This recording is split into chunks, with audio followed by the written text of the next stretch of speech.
এটি দুনিয়ার সবচেয়ে বড় ও চমৎকারী শিবলিঙ্গ, যেটি বানাতে 10 বছর সময় লেগেছে।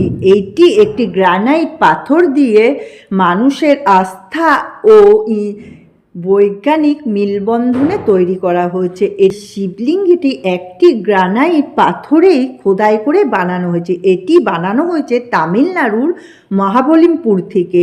এটি বানাতে 10 বছর সময় লেগেছে। শিবলিঙ্গের মধ্যে 1008টি শিবলিঙ্গ খোদাই করা হয়। বিহারের চম্পারণ জেলায় কৈথালিতে নারায়ণ মন্দিরে এই মূর্তিটি 2026 17ই জানুয়ারিতে বিশেষ একটি ধর্মীয় অনুষ্ঠানে করে এটি প্রতিষ্ঠিত হবে। এটি বিশ্বের সবচেয়ে বড় শিবলিঙ্গ হিসেবে পরিচিত পাবে এবং প্রচুর দর্শনার্থীরা এই মন্দিরেও ভিড় করবে।